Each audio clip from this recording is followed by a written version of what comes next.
Good luck, Scott. Well, sir, as always, you're a tough act to follow, but that is very illustrative. Your economic leadership has made our military mission possible. Mr. President, national security, as you always say, is economic security. Your leadership has shown the American people that there is no prosperity without security. That our mighty military on one side, but the U.S. economic strength is fighting off this evil regime. The Iranians believe they are fighting a two-front war. It is the military war that our great warriors are prosecuting, but on the other side, they are trying to take control of the global economy through a choke point that we believe does not exist and that we will overcome. The historic Operation Epic Fury seized a generational opportunity to demolish a regime that has coordinated over 4 decades of global terror and claimed thousands of American lives. Many people, especially the Democrats, underestimate the will of the American people for short-term volatility for 50 years of safety that we are going to have on the other side of this. And I believe energy prices will be lower, inflation will be lower before we had the appearance of security, which is not real security. Now, the American people and the world will have absolute security. Through your maximum pressure campaign, Treasury has worked to uncover all financial lifelines through the regime and cut them off. You gave that order last March. This was not something that happened overnight. This is something that has been contemplated for almost a year. They find that the Iranian financial system collapsed in December. We have systematically weakened Iran's ability to fund operations and procure weapons, and that required months of preparations. Threats to American national security have no place in the global economic system. The oil market is well supplied. We have taken actions to ensure oil supplies stranded at sea are made available to the global market. Your bold actions like the Development Finance Corporation's Maritime Reinsurance Program in conjunction with Central Command will soon provide shippers through the Gulf region with a level of security we have never seen before. Mr. President, we are starting to see more and more movement in and out of the Gulf today, and this is more than yesterday, and this is the beginning.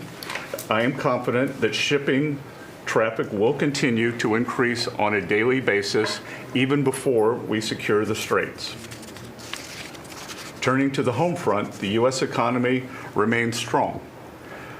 We had a strong economy thanks to you. We are the best insulated in the world thanks to your energy efforts in Term 1 and Term 2.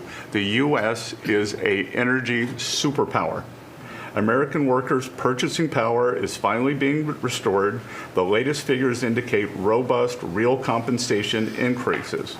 We are starting to see the working family tax cuts benefits bearing fruit this tax season. 44% of tax returns have claimed at least one of your signature policies: no tax on tips, no tax on overtime, no tax on Social Security, deductibility of auto loans. The average tax refund is up more than 10% for working Americans. The economy you vitalized through your pro-growth policies is well positioned to withstand these temporary disruptions. The United States dollar has reasserted itself as a safe haven asset. The U.S. dollar has appreciated since the hostilities began because everyone knows, thanks to your efforts, the U.S. economy is the best position in the world and capital is flowing in. Efforts to reprioritize economic security are ensuring the United States remains secure, resilient, and prepared for the challenges ahead. As we approach the 250th anniversary, America will never be safer and more secure militarily and economically. Thank you. I just want to ask you a question. Is this guy central casting? I'm looking at him. I'm in Treasury. He might not be so good for war. I don't know. Pretty good. No, I'm looking pretty good too. I'm looking at this guy. He's central casting. Even the glasses are perfect. Where do you get those glasses? I think I'm going to get glasses. That's beautiful. Great job. That's really good. No, he's done a great job, and you all have. Proud of you all. Do you have any questions? Yes, Mr. President, are you going to go in for the uranium? Like, how do you secure Iran and... Let's assume I was or I wasn't. Why would I ever answer a question? Can you accomplish your What goals kind of a without question? Am I going to go in for the... Oh, yeah, I'm going in. We're going in tomorrow at 3 o'clock. How could you possibly ask a question like that and expect an answer? I don't know. But I don't know. I think you're a friendly person, too. It's just such a ridiculous question. Please. Thank you, Mr. President. There's been a report that potentially the U.S. is looking at diverting some munitions, air defenses that were meant for Ukraine to the Middle East. Is there any accuracy to that? Is that something you're considering? Well, I'd have to ask me, but we do that all the time. You know, we have tremendous amounts of ammunition. We have them in other countries, like in Germany and all over Europe. We have, you know, we're packed. And sometimes we take from one and we use for another. We help Ukraine. Biden started, and he gave $350 billion away. Too much, way too much. And we sell it now to NATO. We sell it to NATO, and they probably give it to Ukraine. Mostly, I think, they give it to Ukraine. But we get paid for everything that we give. We don't give anything anymore. That's a tough situation, that whole Ukraine situation. Very, very tough. We're working very hard on getting that one solved. It doesn't have any impact on us, virtually nothing. In fact, if anything, I mean, we sell a lot of equipment for that unfortunate war. 25,000 people died last month, 25,000, so mostly soldiers. Some in the towns, but for the most part, soldiers. They're dying. Nobody's seen anything like it since World War II. It's a terrible situation, and hopefully that's going to get settled. You know, I settled 8 wars. And many of them, I think, were more difficult than this one. In theory, they were more difficult, but there's tremendous hatred between President Putin and President Zelensky. Tremendous hatred. I've seen it before, but I've never seen it maybe to this extent. And I think that's calming down a little bit, and I think we have a chance of getting it done. But it doesn't affect us. Thousands of miles away. That's why when I heard the head of Germany say, this is not our war, about Iran, I said, well, Ukraine's not our war. We helped, but Ukraine's not our war. I thought it was a very inappropriate statement to make, but he made it. You can't erase it, but he felt that way. I said, well, you know, Ukraine's not our war, and it's not, but I would like to see all those young people stop being killed. I mean, they're being killed. It's like a slaughterhouse. What's happening there is horrible. 25,000 on average. 2 months ago, it was 31,000 people died in 1 month, Marco, right? I said, it's getting crazy. It's getting worse. Think of it, 31,000 soldiers, both Russian and Ukraine, died 2 months ago, 25,000 last month. And if I can solve that, it would be a great honor to do it. I wish it could have gone faster. I solved other ones in 1 day that had been going for 32 years. We stopped one that was starting. It was already started. India and Pakistan, and the Prime Minister of Pakistan, a very fine gentleman, said President Trump solved something that was going to cost 10 million lives.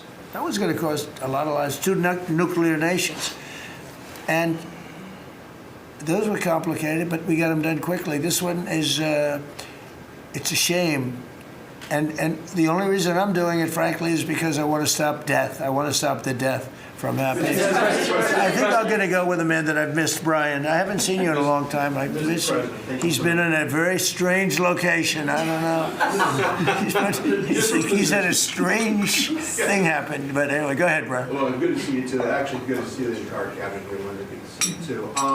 You talked about gas prices coming down. Yeah. Obviously, they will. But would you ever consider suspending the federal gas tax in order to kind of temporarily alleviate some? Well, some people should do that. As an example, in California, every time prices go down, his prices go up because the gas tax is bigger than the tax itself, bigger than the product itself.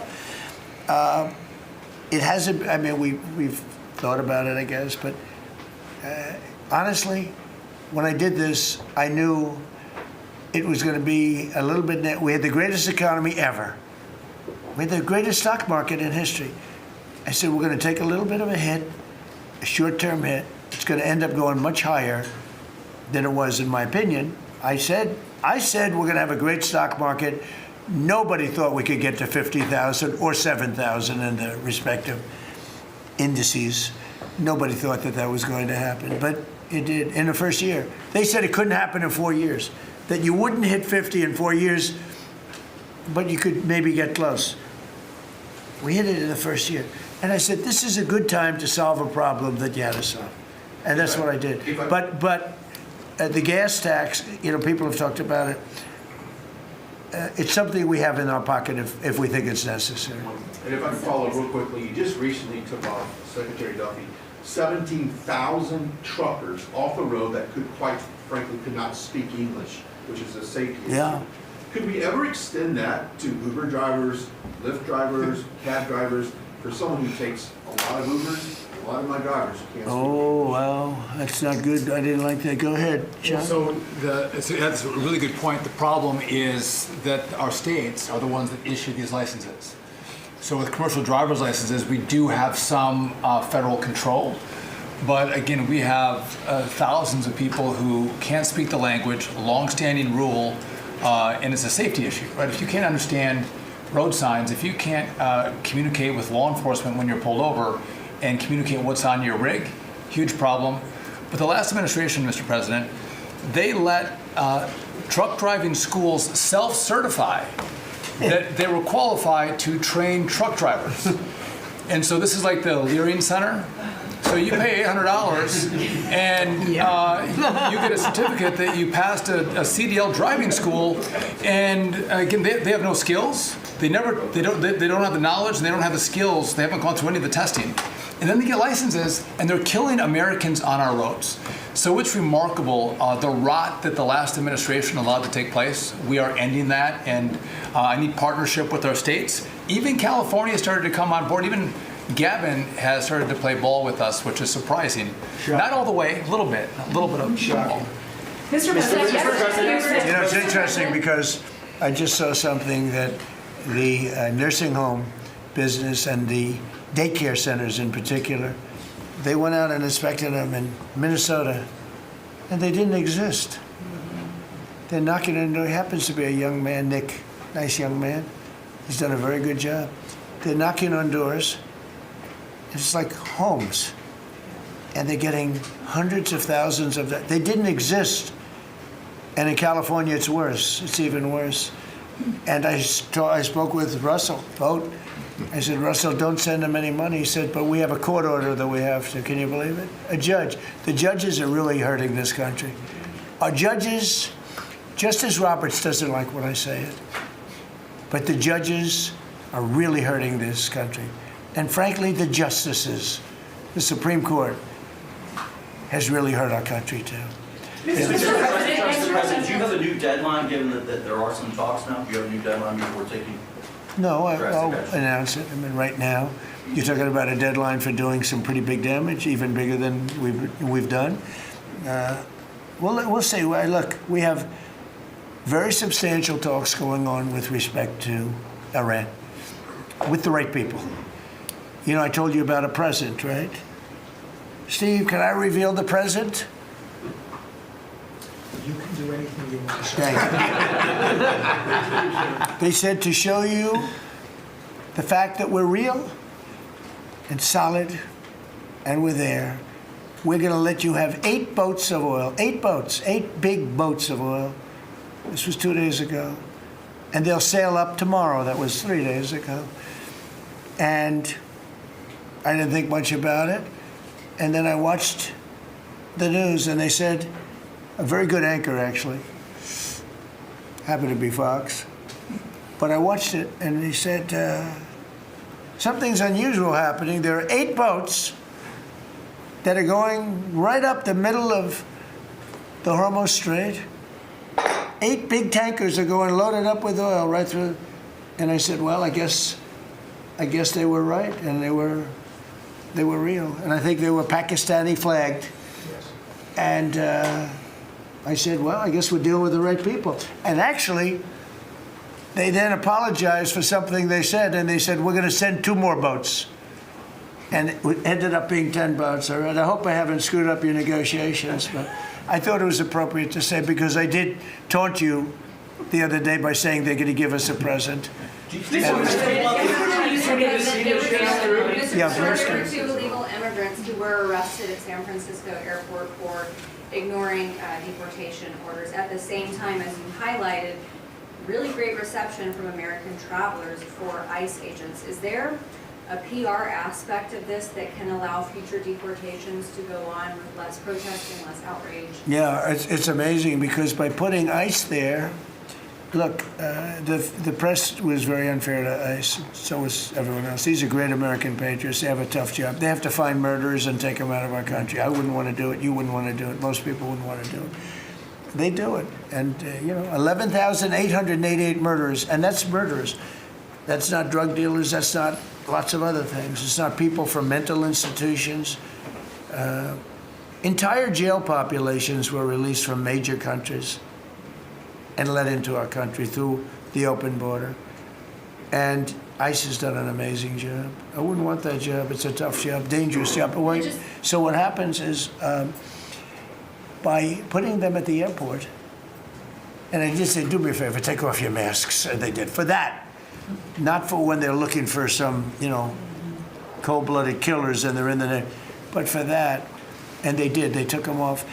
And the passengers, I see the interviews of people, they're saying, these are nice people.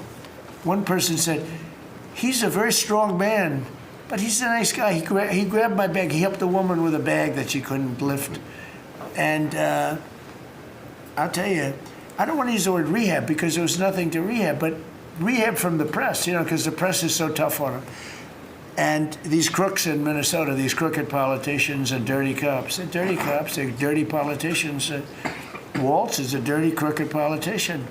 The Attorney General is a crooked guy. He's no investigations, and I hope JD's going to do a great job. He's in charge of it now with somebody who's very talented. But I think it's easy stuff. They say $19 billion, think of it, is missing. $19 billion. If we would solve half of the fraud problem, Pam, in this country, we would have more than a balanced budget. We'd have a surplus. And in the case of Minnesota, it's very Somalia-oriented. Think of it. These people come from a crooked country, disgusting country, one of the worst countries in the world. Acknowledged to be one of the worst countries in the world. Some people say it's the worst. They have no money, they have nothing. They come to our country, low IQs, and they rob us blind. Stupid people. And they rob us blind because we have crooked politicians and we have dirty cops. The Attorney General is a dirty cop. It's my opinion. It's only my opinion. And something should be done about him. Let's see what kind of job he Mr. President, can do. yesterday you said that you hate mail-in ballots. Excuse me? Should Iran be able to charge a toll for the Strait of Hormuz? They're charging some vessels to go through. Oh, yeah. Well, should they be able to? I mean, they shouldn't be able to, but they're doing it a little bit. I don't know. Look, their capability is a lot less than it was 2 weeks ago. And with every week and every day, frankly, it gets less and less. All I can tell you is they're begging to make a deal. So let's see what happens. We may make a deal. Yesterday you said that you hate mail-in ballots. Tell me about mail-in ballots. Go ahead. You mean I used a mail-in ballot? You probably said, yeah, I did. Why did you You know use what? that? Is Because there I'm no president bias? of the United States, and because of the fact that I'm president of the United States, I did a mail-in ballot for elections that took place in Florida, because I felt I should be here instead of being in the beautiful sunshine But you taking. were in Palm Beach, sir, the last few weekends. That's right, and I Would you have gone in I person? decided that I was going to vote by mail-in ballot because I couldn't be there, because I had a lot of different things. But we have exceptions for mail-in ballots. You do know that, right?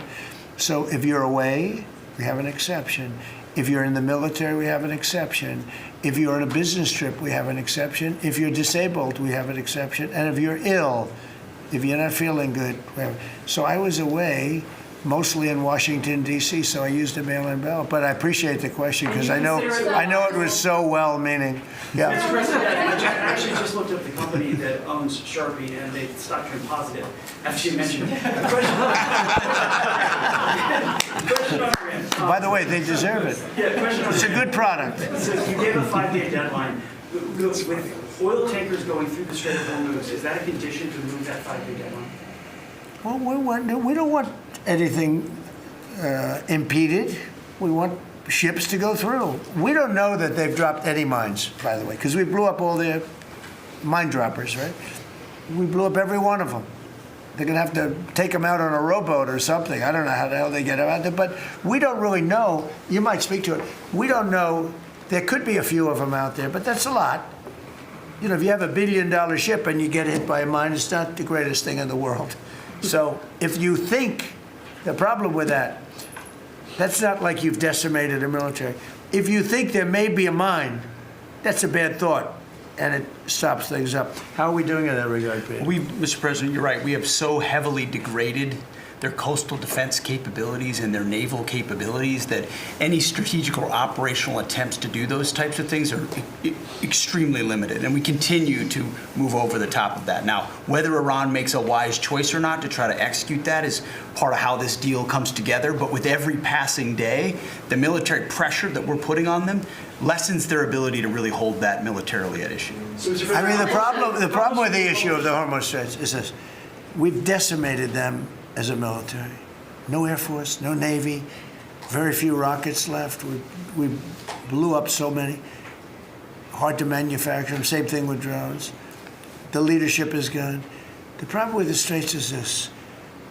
Let's say we do a great job. We say we got 99%.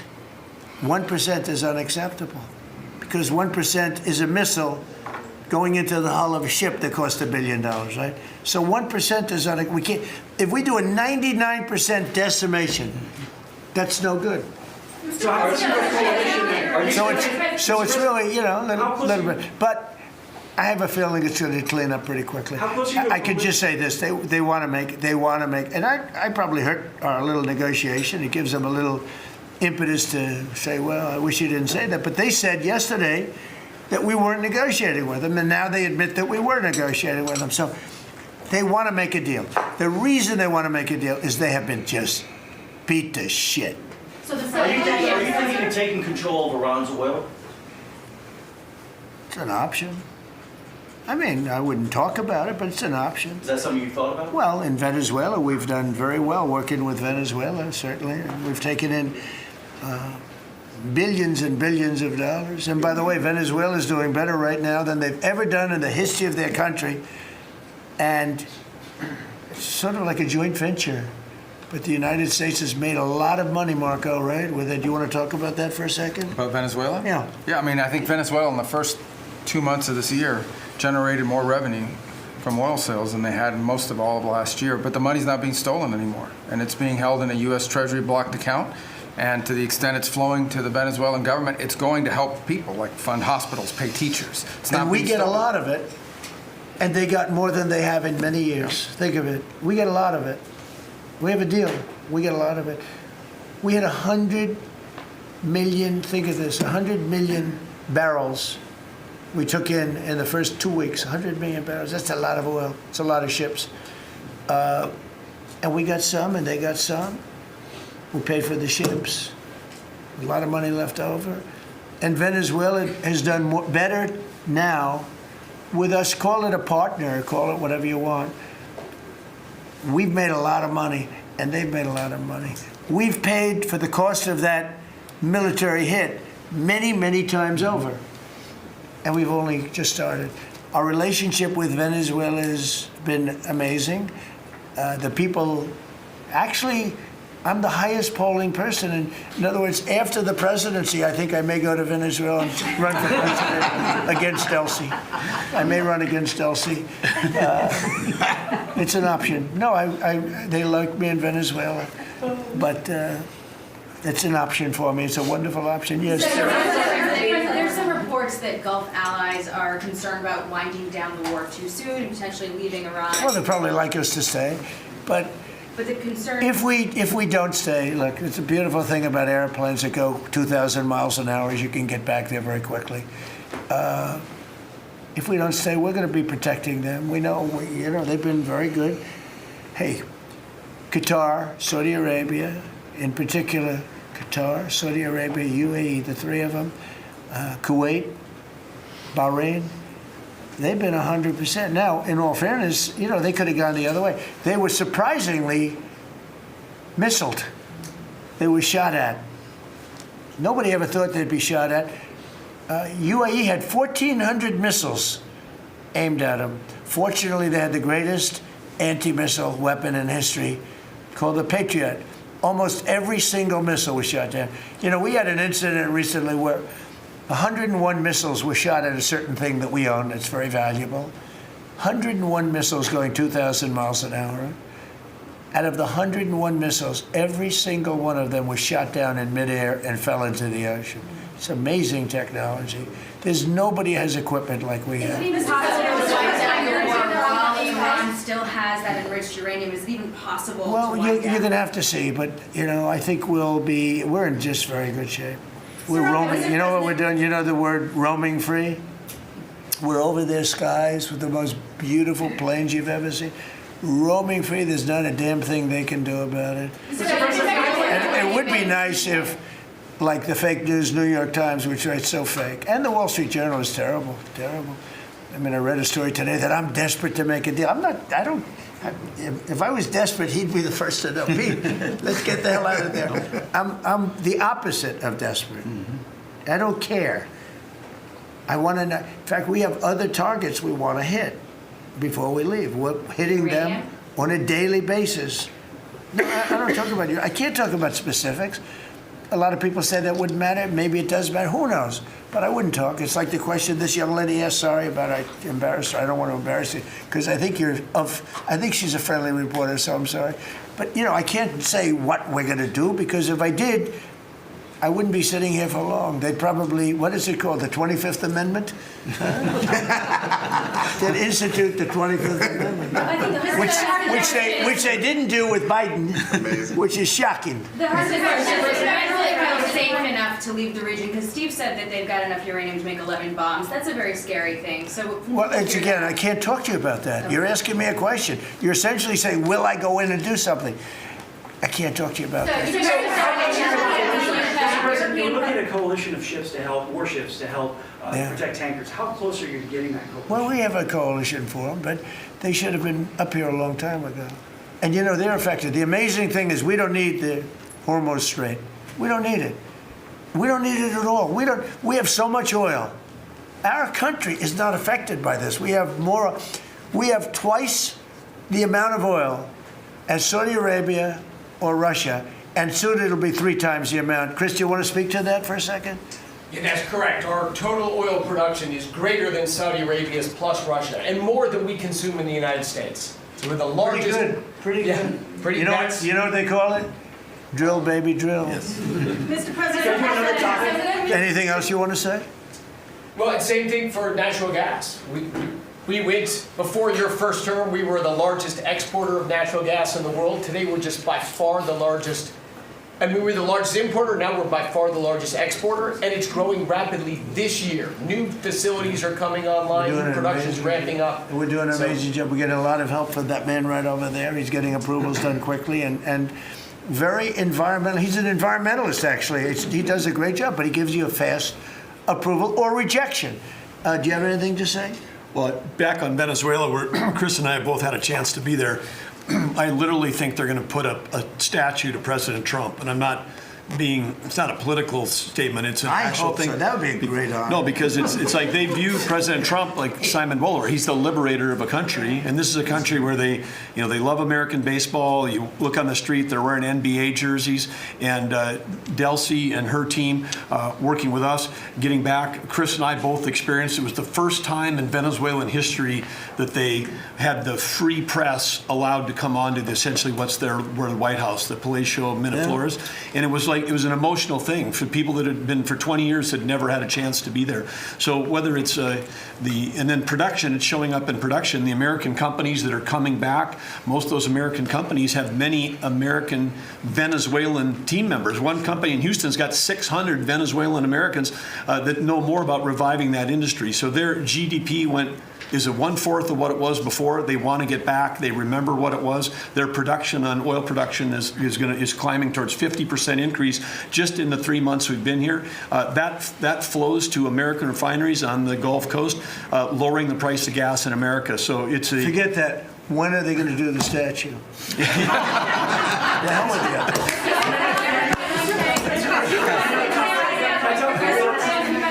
Thank you. You've been really honest about how disappointed you are in Sir Keir Starmer, particularly in relation to Iran. So I'm curious about your phone calls with him, how easy they might be. And also, were you surprised by... Are we talking about Starmer? Yes. Are you surprised by how weak... I think he's a lovely man. I do. I think he's a lovely man. But I think he did something that was shocking. He didn't want to help us.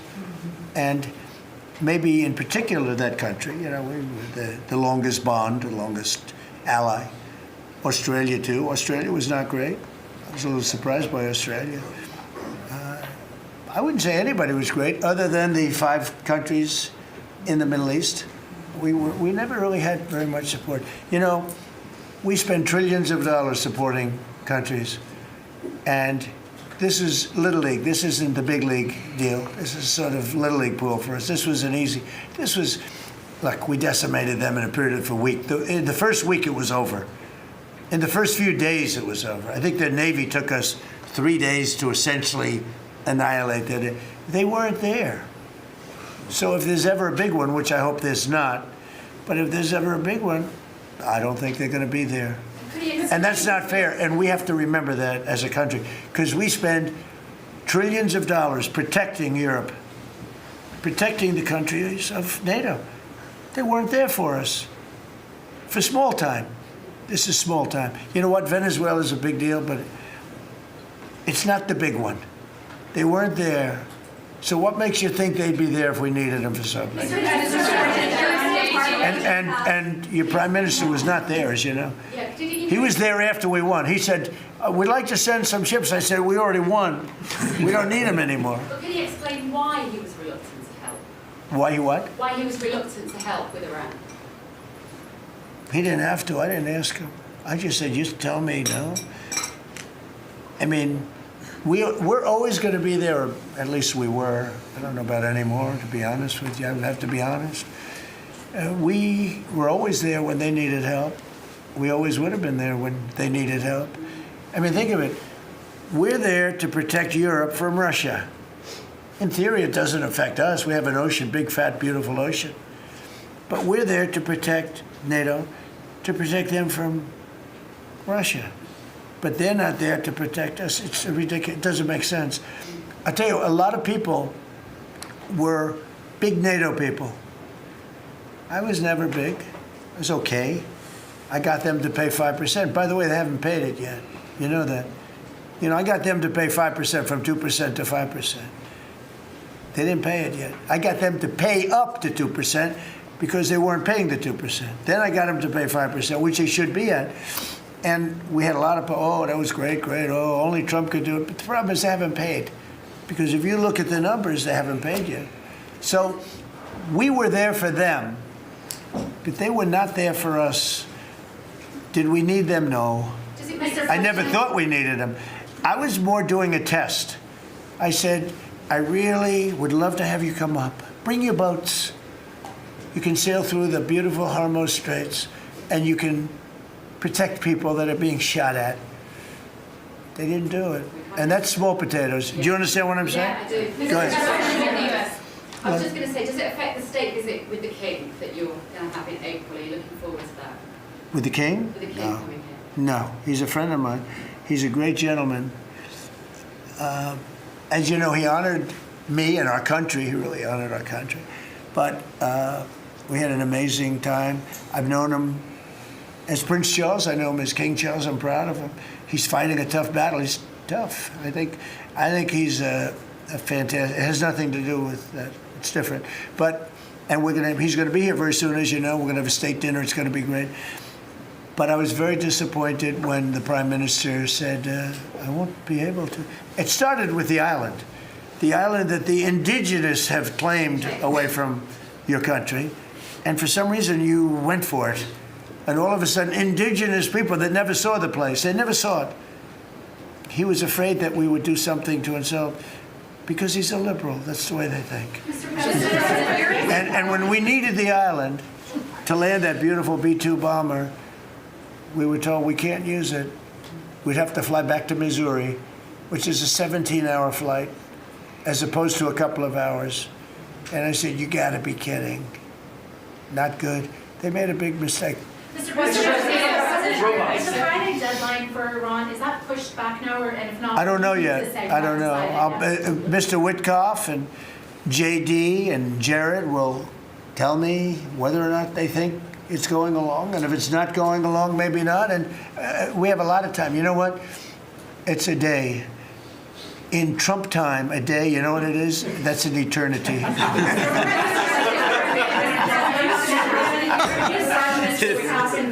Say it, what? European Parliament just passed a major deportation plan. Some of the tenets of it are that member states can deport rejected asylum seekers to third countries regardless of whether they have a connection to it. It allows for detention periods of up to 2 years, and also offshore return hubs or detention centers similar to ours. Who did this? Which country? European Parliament, and the vote was not close. It was 389 in favor to 208 against. I'd vote with them, yeah. Europe is where you are now. Do you think that will move the needle with Democrats? I don't care about the Democrats. The Democrats hate our country. The Democrats are in chaos right now, and they have no common sense. You know, they have one quality that's amazing. They stick together. And it's harder because they stick together in a ridiculous policy like men playing in women's sports, open borders for everybody, including murderers and anybody else that want it. We're open to you. Come in, murderers. You know why they do that? They do that for a couple of reasons, but they do it for votes because they think they're going to vote for the Democrats, even though I did great with the Hispanic vote, tremendous with the Hispanic vote. You know, I turned that whole thing around. The Hispanics like me, and I like them. And you know, it's interesting with the Hispanics. When I built the wall, everybody said, oh, that's going to ruin us for the Hispanic. It was just the opposite. They know all about immigration, and they know all about death and crime, and they're smart people, and they have common sense. They wanted to be protected from the people that were coming into our country. So, you know, I won the election with a very tremendous Hispanic vote, and I think it's higher now than it was then. So we're a party of common sense. The Democrats are a party of insanity. They're a party that will destroy our country. If I didn't win this election, I believe our country would have been destroyed by now. 1 year, that's all it would have taken. If you had Kamala or Sleepy Joe, either one, it wouldn't have mattered. They're the same thing. Two sleepy people, two stupid people. I believe, and by the way, Gavin Newsom, who is one of the candidates, I believe he took himself out of the running when he says he suffers from mental disability. And a reporter said it was terrible that I talked that way about somebody with mental disability. I said, I have no problem with it, but I don't want a person with mental disability to be my president. I mean, you don't want to have a person with mental disability being your president. And Gavin Newsom said that he can't read a speech. He can't do almost anything. And then he said he's as dumb as all the people in the room. And he got accused of being a racist, which was an amazing say. I thought it was the worst interview I've ever seen anybody give. He's actually a very stupid person. So I believe he's out of the running. I think that statement, that interview, he admitted that he's a stupid person. I don't want a stupid person being president. You know, I'll say it right now. I say it because no press never reports it. I'm the only president that ever took a cognitive test. I took it 3 times. It's actually a very hard test for a lot of people. It wasn't hard for me, but it's a cognitive test. It starts off with an easy question, and by the time you get to the middle, it gets tougher. By the time you get to the end, very few people can answer those questions. They get very tough, mathematical equations and things. I took it 3 times. I aced it all 3 times in front of numerous doctors that I have no idea who they are. And I was told when I went in, they said, Doc Ronnie told me this. My current doctors were fantastic doctors. They said, well, if you take it, it's Walter Reed. It's essentially a public hospital. And if you do badly, it's probably going to get out. But I aced it. I got them all right. And one doctor said, I've never seen anybody get them all right. I've been doing the test for 20 years. I want people, I would love to see anybody that's a president or a vice president or anybody that has any chance of being a president, I would like to see them take a cognitive test. Because we had a man in this office that had no clue what was happening. And let me give you a little secret. He wasn't a smart man 30 years ago. And I'll tell you about President Obama. He wasn't a smart man either. I know all about him.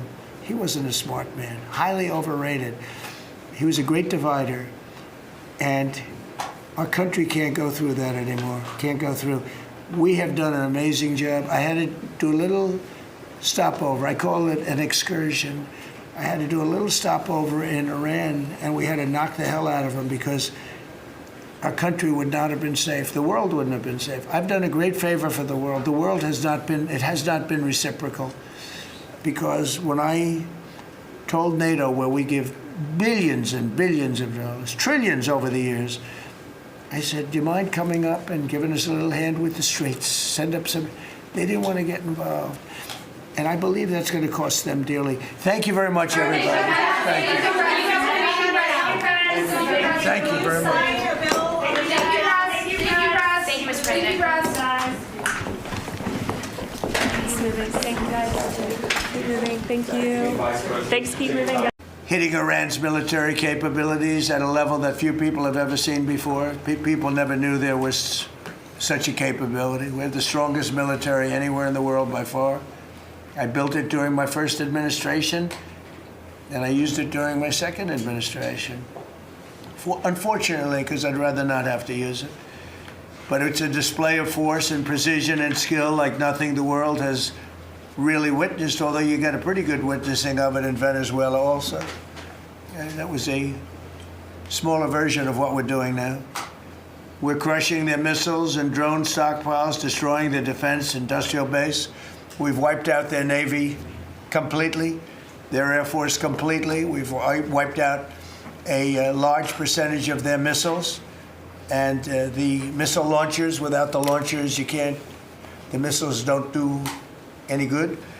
And we've knocked out probably close to 90% of the launchers, probably more than 90% of the missiles themselves. Between some they fired and more than they fired, we knocked out. We've also destroyed a lot of the factories. We're continuing to do that, but a lot of the factories where they manufacture the drones and the missiles.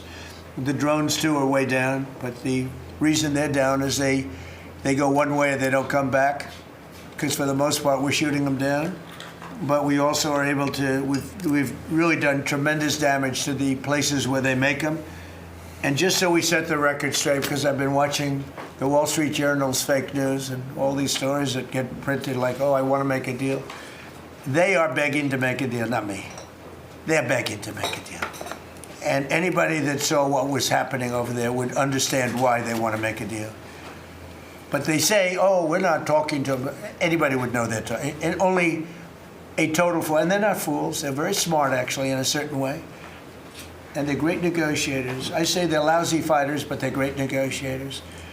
They are begging to work out a deal. I don't know if we'll be able to do that. I don't know if we're willing to do that. They should have done that 4 weeks ago. They should have done it 2 years ago. Or they should have done it when we first came into office, because 2 years ago they had free reign under Biden. Sleepy Joe, worst president in the history of our country.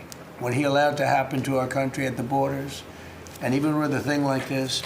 But not just him. Every president for 47 years, every president should have done this. They should have done it a long time ago, because you cannot give lunatics a nuclear weapon, and they would have had a big one.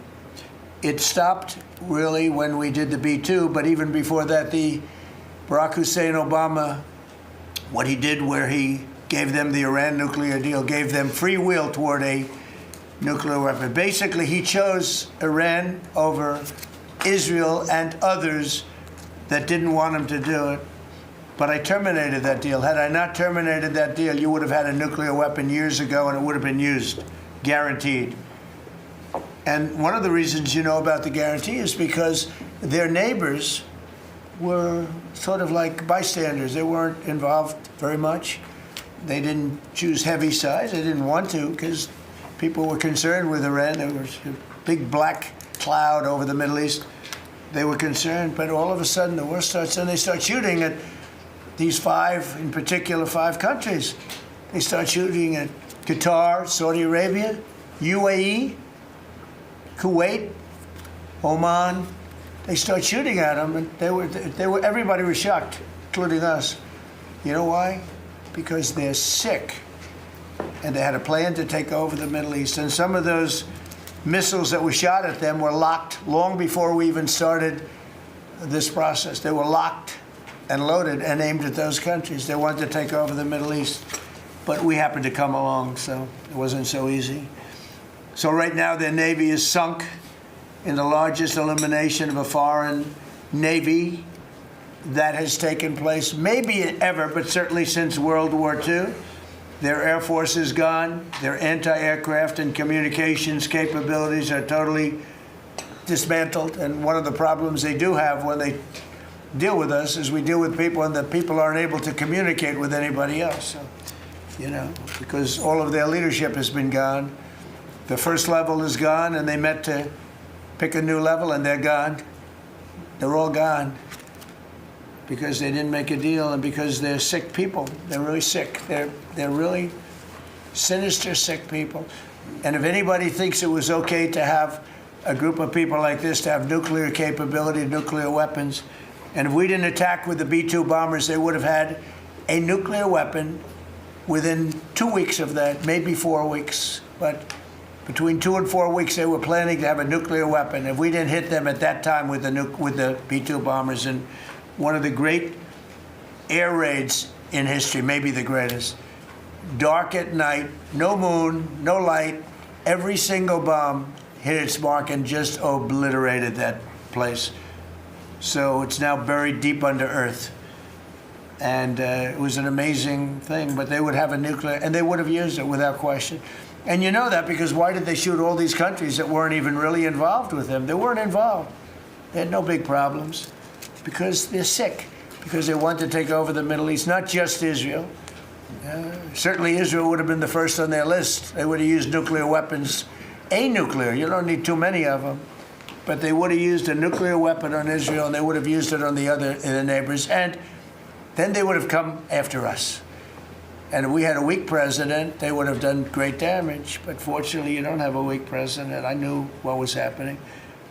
And I think we've been proven right. You know, they took one missile, went 2,500 miles. They supposedly didn't have a missile like that. They had no missile with that capability.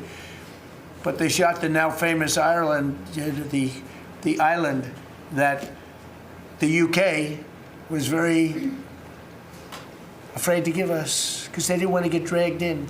But we don't want to get dragged into their wars either. You know? It's one thing we're very disappointed, I'll say it publicly, we're very disappointed with NATO because NATO has done absolutely nothing. And I've always said, 25 years ago, I mean, I was somebody that wasn't a politician, but I was always involved in politics and I understood politics. I said 25 years ago that NATO's a paper tiger, but more importantly, that we'll come to their rescue, but they will never come to ours. And I want you to remember that we said this. They didn't come to our rescue. Now they all want to help. When they're annihilated, the other side is annihilated, they said, we'd love to send ships. They actually made a statement, a couple of them, that we want to get involved when the war's over. No, it's supposed to get involved when the war's beginning, or even before it begins. We had the UK say that we'll send, this is 3 weeks ago, we'll send our aircraft carriers, which aren't the best aircraft carriers, by the way. They're toys compared to what we have. But we'll send our aircraft carrier when the war is over. I said, oh, that's wonderful. Thank you very much. Don't bother. We don't need it. And we don't need it, and we don't need them. We estimated it would take approximately 4 to 6 weeks to achieve our mission, and we're way ahead of schedule. If you look at what we've done in terms of the destruction of that country. I mean, we're way ahead. Think of it. They have no navy, and they had good ships. 154 ships have been shot down and are resting very nicely at the bottom of the sea. And we did that in a matter of less than a week. Because we have the greatest military in the world by far, nobody even close. So we estimated it would take approximately 4 to 6 weeks to achieve our mission. 26 days in, we're really a lot ahead of schedule.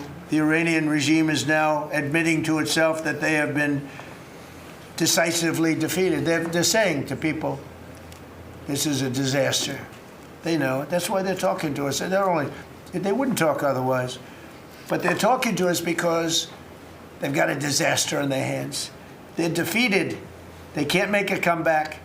We're free to roam over their cities and towns and destroy all of their crazy nuclear weapons and missiles and drones that they're building. And we're doing that.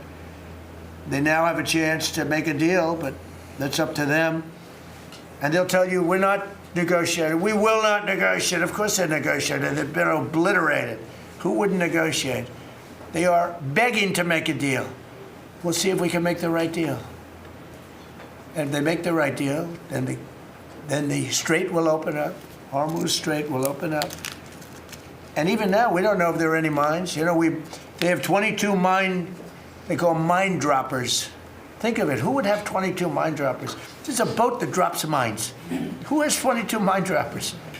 Except for people with very evil intention. So every one of those mine droppers has been struck with the same weapon we used to stop drugs from coming into the United States of America. When we hit those boats, it's the exact same weapon, extremely effective. We have unlimited supplies and extremely effective. But they have no more mine droppers. By the way, speaking of drugs, we're 98% down drugs coming in by water, by the ocean, by the sea. 98%.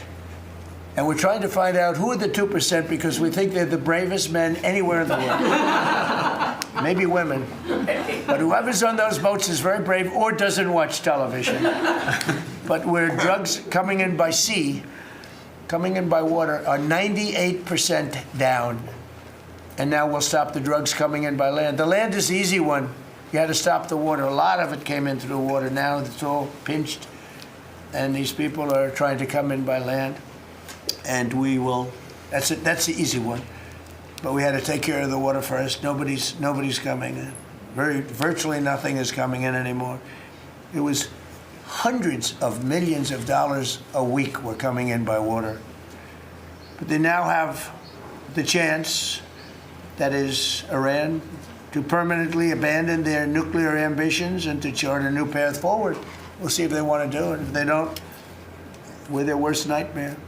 In the meantime, we'll just keep blowing them away, unimpeded, unstopped. Well, there's not a thing they can do about it. They can't do anything about it, you know. I tell you, if they could, you'd be hearing about it. You'd be hearing about it. You don't hear anything about it. They can't shoot our jets. We have the best military equipment in the world. No, not even a contest. And you see that with Venezuela. They had other equipment. They didn't have ours. It didn't work.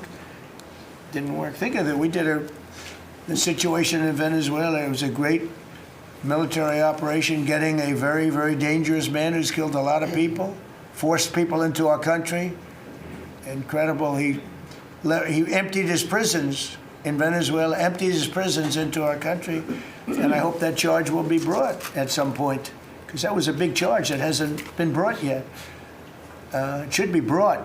He emptied his prisons into our country and was a major purveyor of drugs coming into our country. And he's now been captured and, I guess be given a fair trial. But I would imagine there are other trials coming because they have they've really sued him just in a fraction of the kind of things that he's done. Other cases are going to be brought, as you probably know. In the meantime, with Iran, we're going to keep doing what we've been doing, and Nobody's a match for the United States, but they're not a match for the United States. It's small potatoes. That's why I'm so disappointed in NATO, because this was a test for NATO. This was a test. You can help us. You don't have to, but if you don't have, if you don't do that, we're going to remember. Just remember this in a number of months from now. Remember my statements.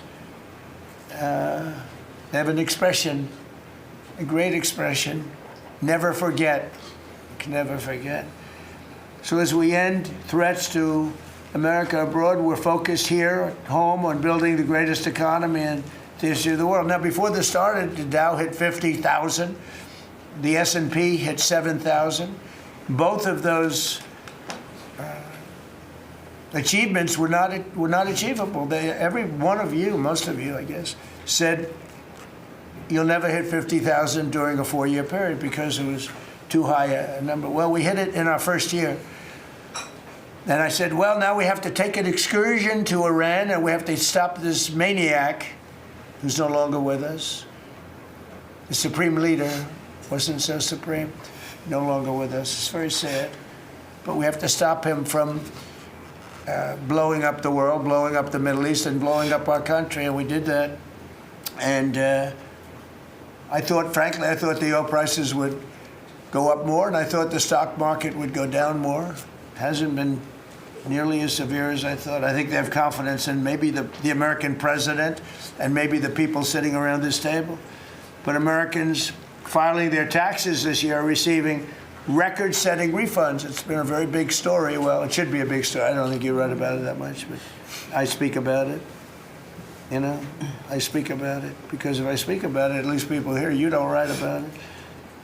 You don't write about the drug prices going down. It'll be going down 30, 40, 50, 60%, 70%. Favored nations, called most favored nations, we're going to be paying the lowest price anywhere in the world. Before we paid the highest price in the world, Bobby, right? And now we're going to pay the lowest price in the world. That's quite a difference. It's a difference of from 40 to 70 and 80 and even 90%. That's a pretty big difference.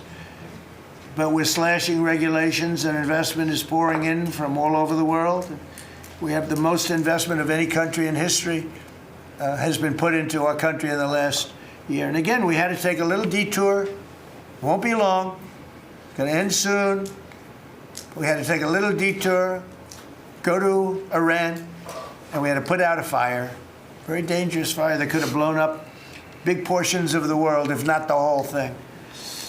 So tomorrow we'll be announcing a variety of actions that we're taking to support American farmers, who we never forget. We love the farmers. We gave them $12 billion out of tariff money. We had a tremendous amount of tariff money come in, and we continue to have. We've gone, as you know, the Supreme Court gave us a very unfortunate, foolish ruling, a ruling that gives the people that have ripped off our country for many years, gives them some money back. But it's one of those things. It's a terrible, terrible, horrible mistake they made, but it's okay because we have another method that's just as good. We'll use the other method. But because the tariff money has been so substantial, we gave our farmers who have been mistreated by some countries, we gave them $12 billion, and they're extremely happy, and they deserve it. They've been great. They never complain. They just go out and they farm, and they wouldn't do anything different. They wouldn't trade jobs with any of you, except maybe some of the fake media. I don't know. Somehow I don't see that. I like their job better, actually. I love the farmers. So we gave them $12 billion. So in just a few moments, Treasury Secretary Scott Bessent will discuss the actions that we're taking to address energy prices, which have not gone up as much as I thought, Scott, to be honest with you. And, you know, it's not over, so maybe it'll go up a little bit more. It's all going to come back down to where it was and probably lower. And my predictions have been right. Trump was right about everything. They have a new hat. Trump was right about everything. It's pretty right. But Scott's going to address that. And I think before we go very much further, I want to ask Vice President J.D. Vance to say a few words about where we are with the situation. He's involved with Steve and with Jared on negotiations. And then some of the others will speak. We'll have Marco say a few words, Pete Hegseth, who's who was born for this role.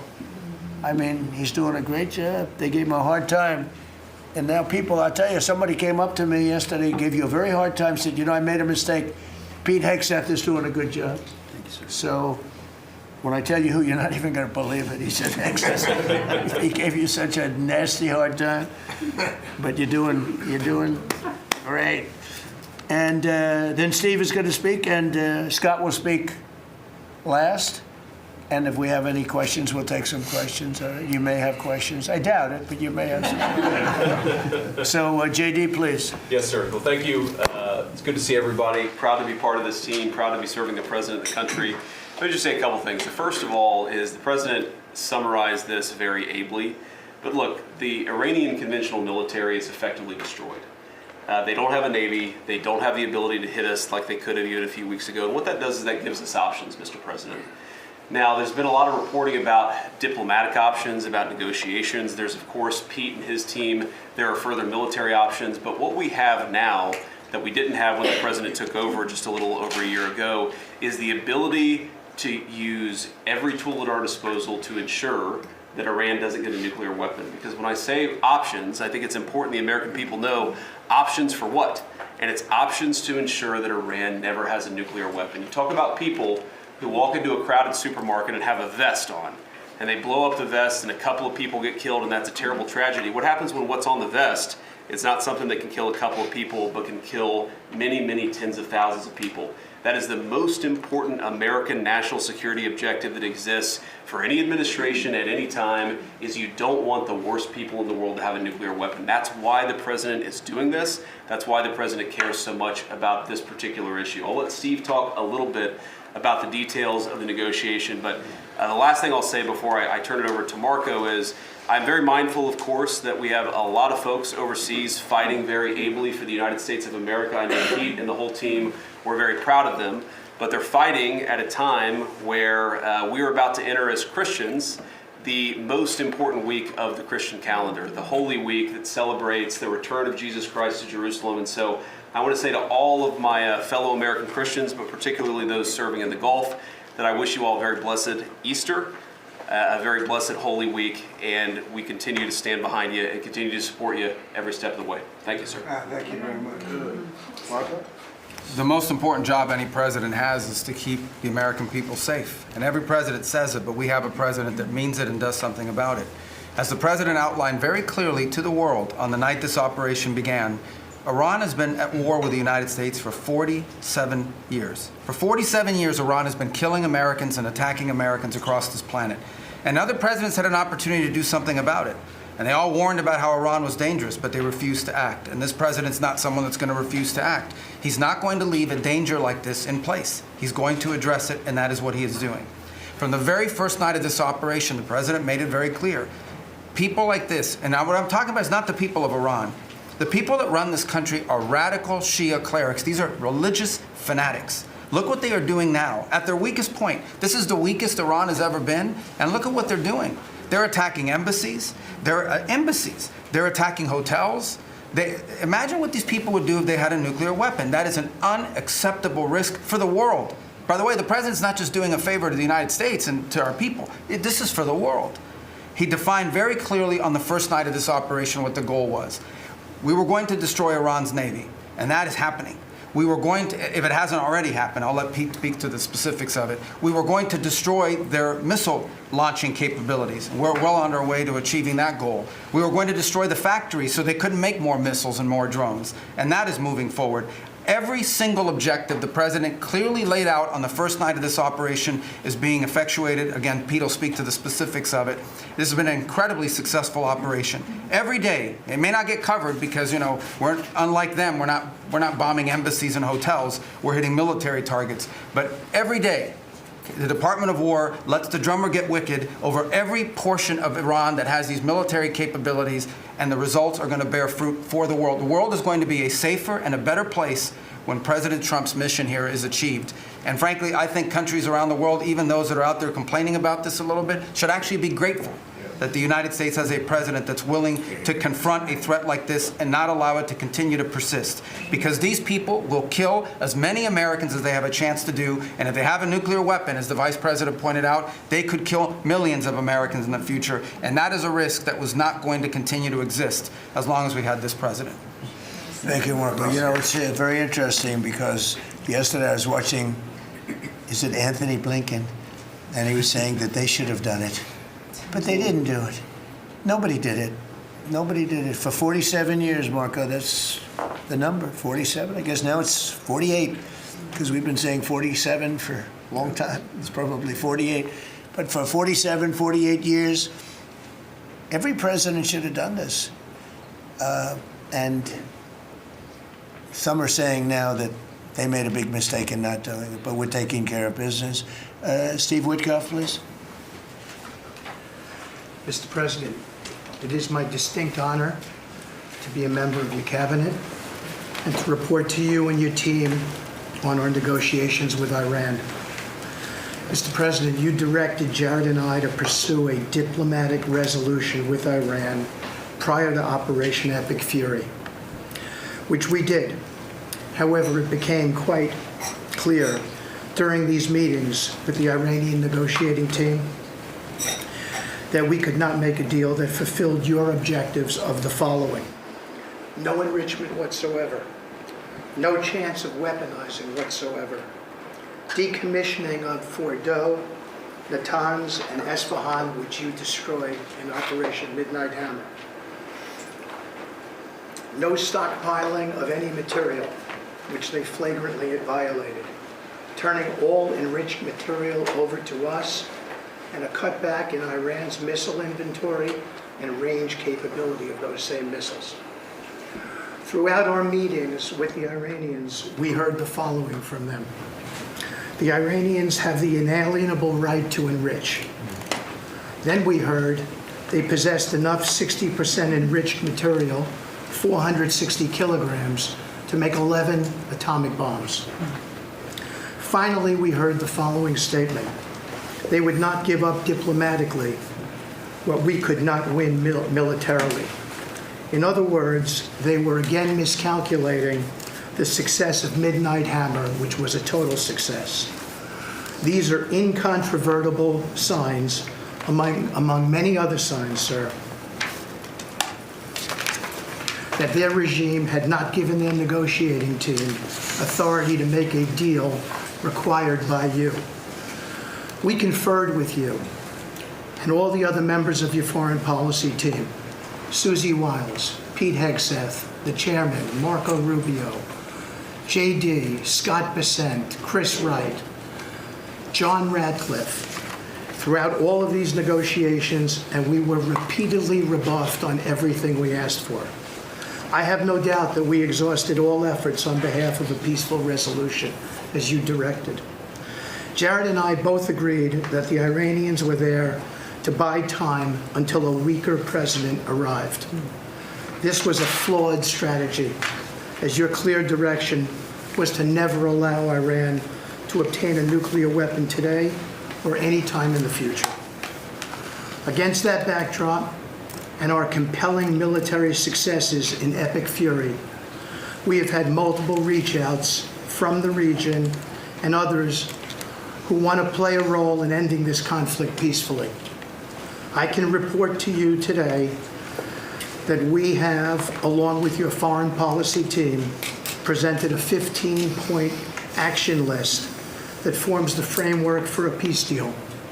This has been circulated through the Pakistani government, acting as the mediator. And this has resulted in strong and positive messaging in talks, as you just indicated to the press. But these are sensitive diplomatic discussions, and you have directed us to maintain confidentiality on the specific terms and not negotiate through the news media as others do. I can say this: we will see where things lead, and if we can convince Iran that this is the inflection point with no good alternatives for them, other than more death and destruction. We have strong signs that this is a possibility, and if a deal happens, It will be great for the country of Iran, for the entire region, and the world at large. Your policy of peace through strength is the most effective tool for a diplomatic resolution here, just as this policy was an effective tool in each and every one of all of the other conflicts you settled in your first year. Iran is looking for an off-ramp following your powerful threat on Saturday. Your indications that you are willing to listen to peace proposals have been well received. You have instructed us that your preference is always peace, and that we should make that our priority.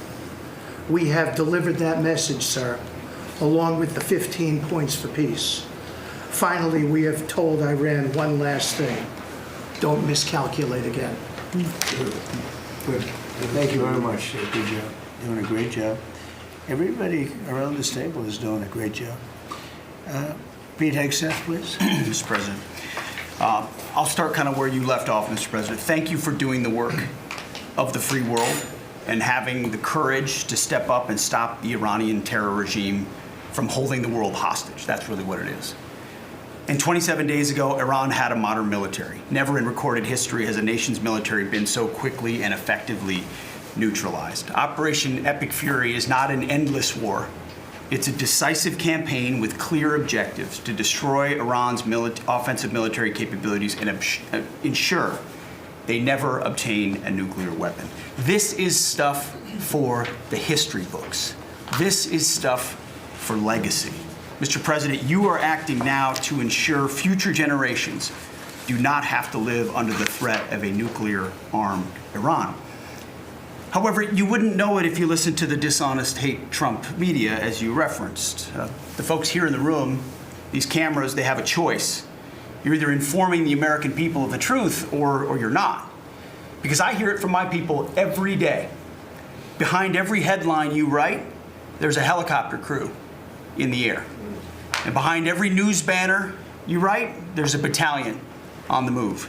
And behind every fake news story, there's an F-35 pilot executing a dangerous mission. My message to the media is get it right. This actually isn't something new to me. I may be a young guy, Mr. President, but I'm not a rookie in this realm. In 2007, I helped lead the surge, the public fight for the Iraq surge. Stood and watched people stand in the Senate and declare the war is lost before it even started. Who was that? It was Harry Reid. That was the Democrats and the media working hand in glove. Back then it was 3 years into a war. Now we're 3 weeks into an operation. But see, unlike Iraq, this isn't a tie. This is not parity. This is not chaos. This is success, pure American success, on plan, and as the President said, ahead of pace. Over 10,000 enemy targets destroyed, over 140, I think now you're right, Mr. President, over 150 naval vessels sunk, underground facilities destroyed, their defense industrial base in shambles, and overnight, not only do they not have a Navy, Mr. President, they no longer have a Navy commander. IRGC's Navy commander was killed overnight in operation. So no Navy leader. Now that here's the thing about the media though, if President Trump had not acted, you'd be screaming, why not? And now that he has taken decisive action, you're asking, well, why did you? It's the same old tired playbook, TDS in your DNA. But the hardworking, God-fearing, patriotic Americans out there know better. And you alluded to this, President Obama, Mr. President. Here's a fact that you don't hear on your networks, but we know. Many of the Iranian military factories and bases that we're systematically destroying were paid for by the pallets of American cash that Barack Obama flew into Tehran under the Iran deal. You might call it an inconvenient truth. Iran took our money and turned it into weapons and bunkers and ammo. And now we're destroying those weapons and you're righting, Mr. President, that grievous wrong. And make no mistake, we had to act. And our objectives are clear. No nukes, no Navy, and a complete dismantling of their missile program and defense industrial base. And as Marco pointed out, that mission, and the VP as well, has not changed since day one. Yet, 2 days ago, they shot 2 failed missiles on a target 4,000 kilometers away. For years, they told the world that their missiles could only range 2 kilometers. Surprise. Yet again, Iran lied. And to the world, I say London is 4,000 kilometers from Iran. Washington, D.C. is 3,300 kilometers from Venezuela, another country President Trump did something about that partnered for a long time with Iran. So you're telling us that Iran is not a threat to the world or to the U.S. President Trump knows better. And here's what success actually looks like right now. You mentioned it, Mr. President.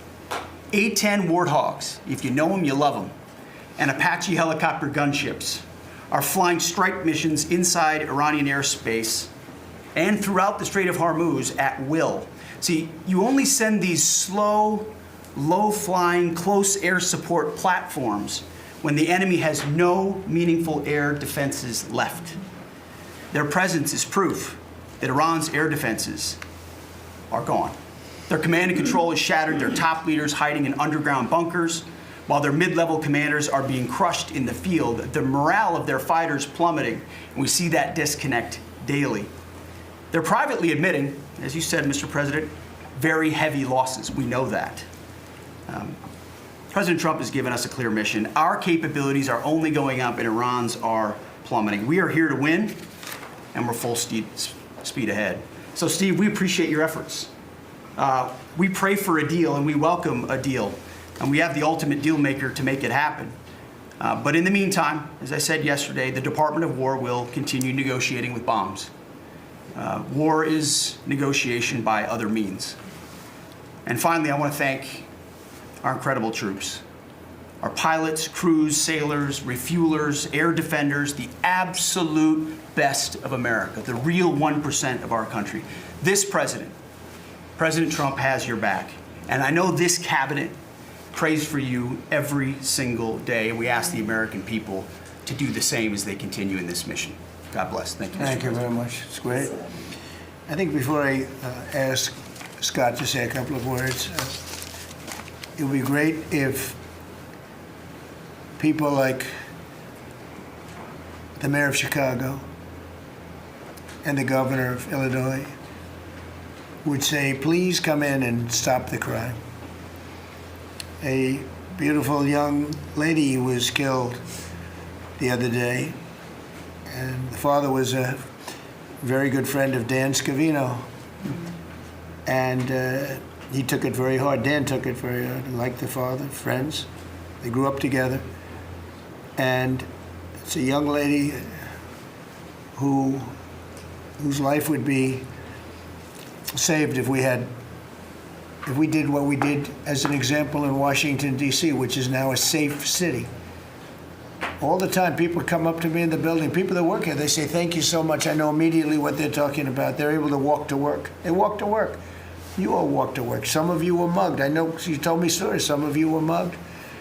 One person in particular was viciously mugged in the group right here. It's not happening anymore. You have a safe city. Louisiana, the governor of Louisiana called me, can you help me with New Orleans? They just had the Mardi Gras. He said it was the safest Mardi Gras we've ever had. Sounds terrible to say. No murders. You know, it sounds like, who would say this? No murders. But they always had murders. They had a lot of crime during Mardi Gras. He said virtually no crime. We had the troops down there. Memphis, Tennessee, I just got back. We were there. Crime is down 75%. In a short period of time, we're there 5 months. We could do that for Chicago. We could do that for New York. We could do that for LA. And we could do that for, frankly, San Francisco. I know they have a mayor who's trying very hard. He's a Democrat, but he's trying very hard. But we can do it much more effectively because he can't do what we do. He can't take people out from the city and bring them back to the country from where they came, where they were in prisons. They were allowed to go in prisons. There were drug dealers, the highest level drug dealers, murderers, 11,888 murders. We do things that they can't do. I had friends calling me up from San Francisco. Could you give him a chance? I said, absolutely. If you want him, we'll give him a chance. And he's trying. He's doing okay, but we could do much better. We could make it a lot safer than it is. San Francisco, a great city, was a great city, could quickly become a great city again. But, you know, they're going very slowly. I tell my friends, they're very substantial people. They're in a certain business where people have made a lot of money. I don't know, I hope that lasts. But they have a tremendous potential. It was one of the greatest cities in the world. Now it's got a lot of crime. And the mayor is really trying. Again, a Democrat trying. And I spoke to him. He just wants to have a chance. And I said, we'll give you a chance. But we can solve it very quickly. This young lady would be around today if we were around, because we have nobody coming through our border. I mean, literally for 9 months, it's zero. It's hard to believe that that number can be possible, because millions of people came in through Biden. But nobody even tries. We don't have the caravans of thousands, 25, 30,000 people pouring into our border. They come up in caravans. We don't have caravans anymore. There's no such thing anymore. There's a name that I think I developed, but somebody developed it, but I think it was me. I thought it was an appropriate name. Thousands of people would come up and just barge into our country, totally unchecked, totally unvetted. And this man came in, Dan, right? And he came in through the ridiculous open border of Biden. If we were there, the election was rigged. What are you going to do? Came back, big comeback. But if we were there, we wouldn't have had people coming through. It's amazing. You know, it's so easy now because everyone knows they're not getting through. We don't have any caravans. Once they know that, when it was easy to come through. When I heard that they had an open border policy, I said, boy, this is going to be, I couldn't believe it. But when it was actually, you know, it dawned on me because I had built 1,000 miles of wall, and we were finishing up some, and he didn't want to finish it up. I said, they really do want to have an open border. And we got it finished. But that young lady would be alive today. And she'd be alive for another reason, because we would have the National Guard in Chicago and in New York and in other places. And they love doing it. It's like training, to be honest. It's actually training. I never want to take them out of D.C. I mean, maybe somebody later on will do it, but I never want to take. You know, the people, they look, they say, we feel so good, we feel so safe. We see these beautiful, strong people, and they're so nice. They help. They open the doors for people. They carry bags. They pick up paper when they see paper on the ground. I looked at D.C. last night. I drove to make a speech, and I drove through, and I said, take me this way, take me that way. The city's clean. The fences are down. You don't have homeless all over your parks. I mean, we had parks. There was no room for anything else other than homeless. It's all clean and nice. And it'll be even more beautiful in a year from now. And we have some projects that are great. This ballroom is going to be something that's so beautiful for the city, so desperately needed by presidents. I mean, now it's no secret the military wanted it more than anybody. It was supposed to be secret, but it became unsecret because of people that are really unpatriotic saying things. But doesn't matter. Doesn't matter. It's going to be great. We're building an arc, a triumphal arc, which will be incredible for the city. Incredible. We're fixing up what was the Kennedy Center. You know, I was honored when the board changed the name a little bit. Actually, it shows that the Republican and the Democrats, they work together. It's really something we work together. So I think it's a great symbol, actually. But we're doing a lot of work. That building is ready to fall down. It's in terrible shape. We're closing it. We're going to open it with a bang in less than 2 years. It'll come in under budget, ahead of schedule. That's what I do. It won't be like the Federal Reserve that's costing $4 billion or something thereabouts. Think of it, $4 billion. You know, it's amazing. I said to the group before, I said, everything I do, I get sued. I build under budget, ahead of schedule. I get sued over a ballroom that's going to be the most beautiful ballroom in the country, so desperately needed. You won't have to have tents sitting on the wet White House lawn. If it rains, you get wiped out to honor the president of China or the president of France or the president of somewhere. You could have the greatest. We get sued by the National Trust for Historic Preservation. They don't know what they're doing. Then I just found out we got sued by that group and another group, I guess, on the fixing up of again, I'll use the old name, Kennedy Center, because they're not fixing up Trump Kennedy. It's going to be beautiful, when you add the name Trump. But we got sued. And all I'm doing is fixing it up. We're fixing broken marble. We're putting on a roof because it leaks like a sieve. We're fixing steel that's broken. It's the same building, same exact building. We're fixing it. It's going to be beautiful. It's going to be so beautiful and safe. It's actually unsafe. You had some of those columns on the outside that were painted a fake gold. Now we painted them a beautiful white color, beautiful cream white. It's beautiful. Everyone said it's so much more beautiful now. Instead of a cheap, you can't imitate gold. See, I'm a gold person. It's all real stuff. You can't imitate it. Someday they'll discover a paint that will look like gold, and the guy's going to be the richest man in the world. But you can't imitate real gold. It just doesn't. That's 24 karat, which is what this building deserves. But think of it. I get sued because I'm fixing up the Trump Kennedy Center. We're going to make it gorgeous and safe. We're fixing new windows, new this, but just all fix up. I got sued by preservationists. But you know who they didn't sue? The man that took this beautiful Federal Reserve building. That's small, much smaller than the hotel I built. I built the Waldorf Astoria Hotel down the road. And it was a beautiful job for $201 million. It's bigger, I think, than the Federal Reserve building. And it's got rooms and bathrooms, and it's not like just an open office space, which is much cheaper to build. Think of this. I hear he's going to be over $4 billion for a little building. He doesn't get sued by anybody but me. I sue because it's either somebody's very crooked, which has to be, because what happened to all that money? You can't sue. I would have done that building for $25 million.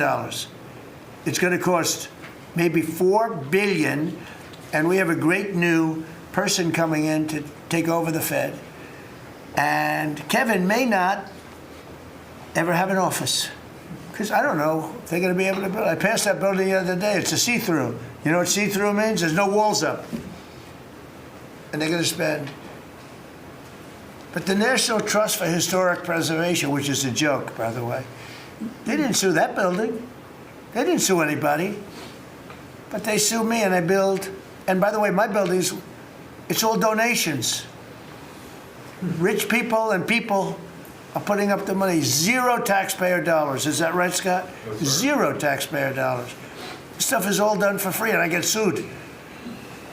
This could only happen to Trump. But they don't sue the guy whose interest rates are too high.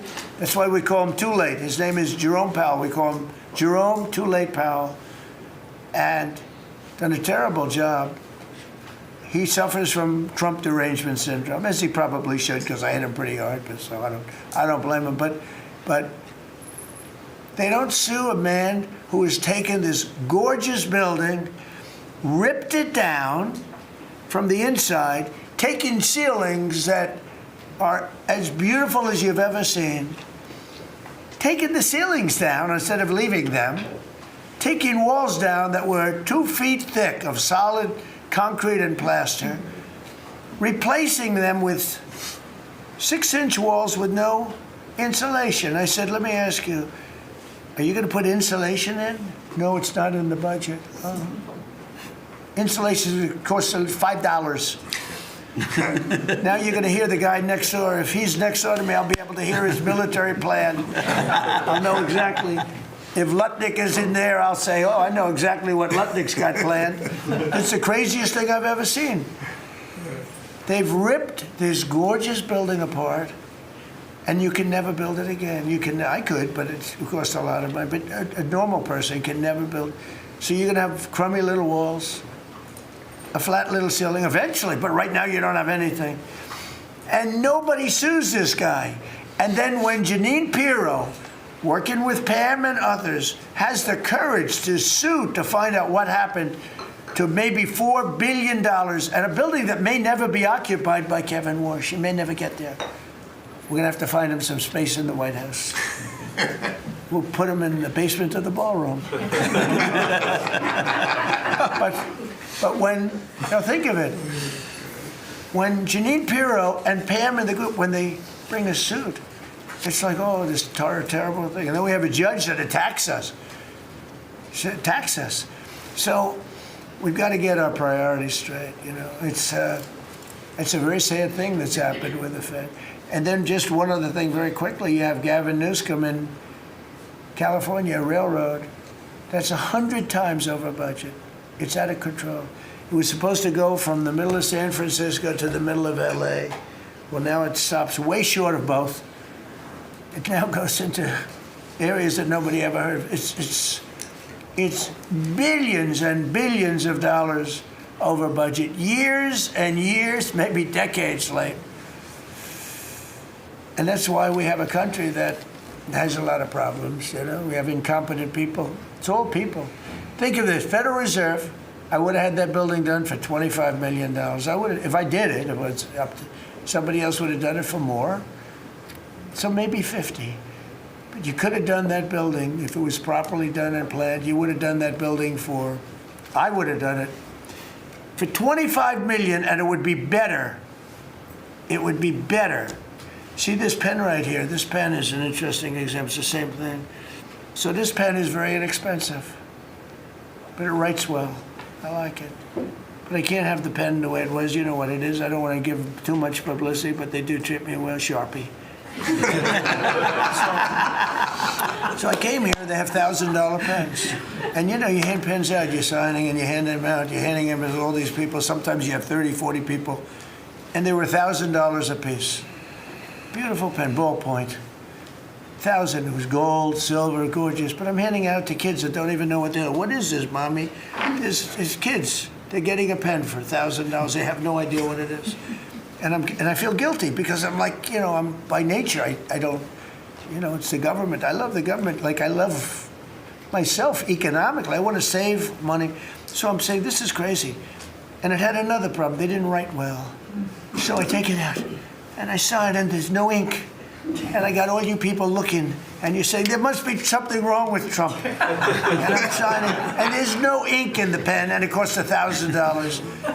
This one, I called the guy. I said, I'd like to use your pen, but I can't have a gray thing with a big S on it saying Sharpie. As I'm signing a $1 trillion airplane contract to buy brand new fighter jets, brand new B-2 bombers, of which we just ordered plenty. I can't do that with the press. Use your pen, but I like the pen the best, but I'll sign it. I could do like Biden did, you know? Give it to somebody else to sign, or an auto pen, or maybe sign it separately in another room, but I can't use your pen. He said, well, I can make it nicer. I said, what can you do? He said, I'll paint it black. I said, that's nice. And I can even paint the White House on it, sir, if you like, in gold. Almost real gold, not bad. And I can even do your signature, sir. And by the way, this was not staged. I just saw the pen sit there. I thought of this as an example of how $25 million spent by me at the Federal Reserve Building would be a better job than $4 billion that they're spending. And you know, one of the things that Kevin Warsh told me, he said they ripped down the nicest building. I don't know what building they're talking about. They ripped down a building, Scott, right? Kevin Warsh said it's the most beautiful building in Washington. He said the most beautiful space. They ripped it down. Why did they do that? I don't know. Do you know what he's talking about? Is it true? Yes, sir. They ripped it down. We have a moron at the Fed. Who wouldn't be lowering interest rates right now? But I want to thank Janine Pirro and Pam and her group for having the courage to bring this suit. And I believe that the contractor on that job is probably one of the richest men in the country right now. I believe that it's not possible to spend that kind of money. $3 billion, $4 billion, nobody knows, nobody has any idea what it is. But it's over $3 billion, and it's probably going to be over $4 billion by the time they finish. And it may never get finished. Unless I take it over, I'll get it finished. But it can never be what it was. It's never going to have those beautiful ceilings. It's never going to have those incredible walls. The walls were 1.5 feet thick of solid masonry. They ripped them down for no reason. And I just gave you the story. And just to finish on this one, so I told that story to somebody and said, yeah, but it's not the same thing. I said, you're right. This one is better. It writes. So the guy said to me, "You don't have to pay me, sir. I'll give them to you for nothing." I said, "No, I don't want that. Let me pay you. I want to pay you." "No, sir, you don't have to. You're the President of the United States." He was shocked. The head of Sharpie gets a call. I don't even know who the hell he is. He said, "Is this really the President?" He said, "No, you don't have to pay me, sir. This is such an honor." I said, "Nope, I want to pay you." He said, "What would you like to pay?" I said, "How about $5 a pen?" He said, "That's all right, whatever the hell we agreed to. Peanuts." As opposed to 1,000.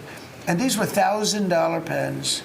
And we were giving them out. Sometimes, you were there for signings. I'd have 30, 40 people standing behind me. I'd give out 40 pens to people. Then somebody would say, "Could I have a couple extra?"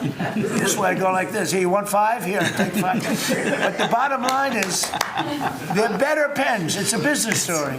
So for $5, it could be 0, but for $5, I get a much better pen than for $1,000. And I can hand them out. And actually, they become hot as a pistol. So what can I tell you? With that, could I give it to, please, a man who's done a great job at Treasury, Scott? Good luck, Scott. Well, sir, as always, you're a tough act to follow, but that is very illustrative. Your economic leadership has made our military mission possible. Mr. President, national security, as you always say, is economic security. Your leadership has shown the American people that there is no prosperity without security. That our mighty military on one side, but the U.S. economic strength is fighting off this evil regime. The Iranians believe they are fighting a two-front war. It is the military war that our great warriors are prosecuting, but on the other side, they are trying to take control of the global economy through a choke point that we believe does not exist and that we will overcome.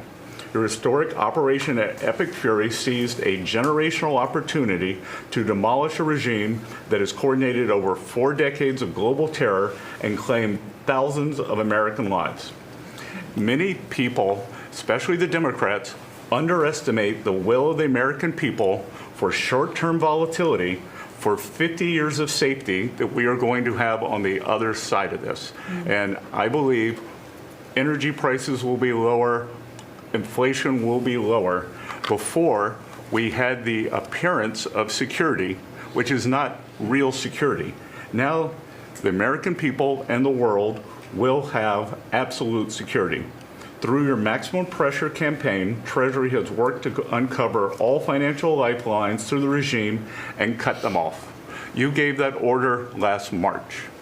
This was not something that happened overnight. This is something that has been contemplated for almost a year. The Iranian financial system collapsed in December. We have systematically weakened Iran's ability to fund operations and procure weapons, and that required months of preparations. Threats to American national security have no place in the global economic system. The oil market is well supplied. We have taken actions to ensure oil supplies stranded at sea are made available to the global market. Your bold actions like the Development Finance Corporation's Maritime Reinsurance Program in conjunction with Central Command will soon provide shippers through the Gulf region with a level of security we had never seen before. Mr. President, we are starting to see more and more movement in and out of the Gulf today, and this is more than yesterday, and this is the beginning. I am confident that shipping traffic will continue to increase on a daily basis even before we secure the straits.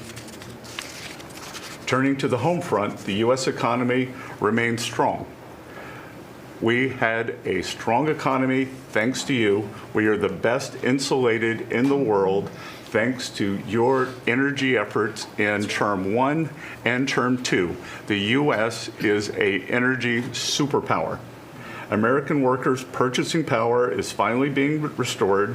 The latest figures indicate robust real compensation increases. We are starting to see the working family tax cuts benefits bearing fruit this tax season.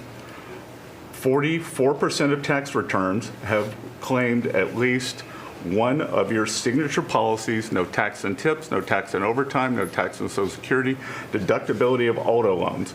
The average tax refund is up more than 10% for working Americans. The economy you vitalized through your pro-growth policies is well positioned to withstand these temporary disruptions.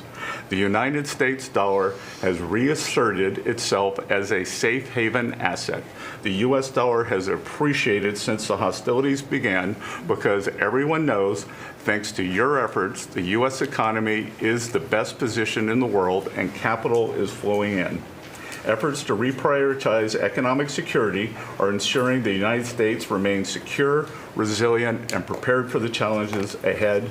As we approach the 250th anniversary, America will never be safer and more secure militarily and economically. Thank you. I just want to ask you a question.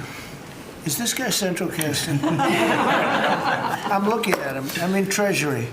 He might not be so good for war. I don't know. Pretty good. No, I'm looking pretty good too. I'm looking at this guy. He's central casting. Even the glasses are perfect. Where do you get those glasses? I think I'm going to get glasses like that. That's beautiful. Great job. That's really good. No, he's done a great job, and you all have. Proud of you all. Do you have any questions? Yes, Mr. President, are you going to go in for the uranium? Like, how do you secure Iran and... Let's assume I was or I wasn't. Why would I ever answer a question? Can you accomplish what kind of a question? Am I going to go in for the... Oh, yeah, I'm going in. We're going in tomorrow at 3 o'clock. How could you possibly ask a question like that and expect an answer? I don't know. But I don't know. I think you're a friendly person, too. It's just such a ridiculous question. Mr. President. Please. Thank you, Mr. President. There's been a report that potentially the U.S. is looking at diverting some munitions, air defenses that were meant for Ukraine to the Middle East. Is there any accuracy to that? Is that something you're considering? Well, I'd have to ask me, but we do that all the time. You know, we have tremendous amounts of ammunition. We have them in other countries, like in Germany and all over Europe. We have, you know, we're packed. And sometimes we take from one and we use for another. We help Ukraine. Biden started, and he gave $350 billion away, way too much. And we sell it now to NATO. We sell it to NATO, and they probably give it to Ukraine, mostly, I think. They give it to Ukraine, but we get paid for everything that we give. We don't give anything anymore. That's a tough situation, that whole Ukraine situation, very, very tough. We're working very hard on getting that one solved. It doesn't have any impact on us, virtually nothing. In fact, if anything, I mean, we sell a lot of equipment for that unfortunate war. 25,000 people died last month, 25,000, so mostly soldiers. Some in the towns, but for the most part, soldiers. They're dying. Nobody's seen anything like it since World War II. It's a terrible situation, and hopefully that's going to get settled. You know, I settled 8 wars. And many of them, I think, were more difficult than this one. In theory, they were more difficult, but there's tremendous hatred between President Putin and President Zelensky. Tremendous hatred. I've seen it before, but I've never seen it maybe to this extent. And I think that's calming down a little bit, and I think we have a chance of getting it done. But it doesn't affect us. Thousands of miles away. That's why when I heard the head of Germany say, this is not our war, about Iran, I said, well, Ukraine's not our war. We helped, but Ukraine's not our war. I thought it was a very inappropriate statement to make, but he made it. You can't erase it, but he felt that way. I said, well, you know, Ukraine's not our war, and it's not, but I would like to see all those young people stop being killed. I mean, they're being killed. It's like a slaughterhouse. What's happening there is horrible. 25,000 on average. 2 months ago, it was 31,000 people died in 1 month, Marco, right? I said, it's getting crazy. It's getting worse. Think of it, 31,000 soldiers, both Russian and Ukraine, died 2 months ago, 25,000 last month.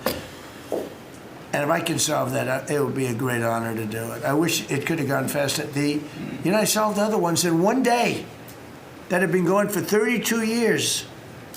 We solved We stopped one that was starting, it was already started, India and Pakistan, and the Prime Minister of Pakistan, a very fine gentleman, said President Trump solved something that was going to cost 10 million lives. That was going to cost a lot of lives, 2 nuclear nations.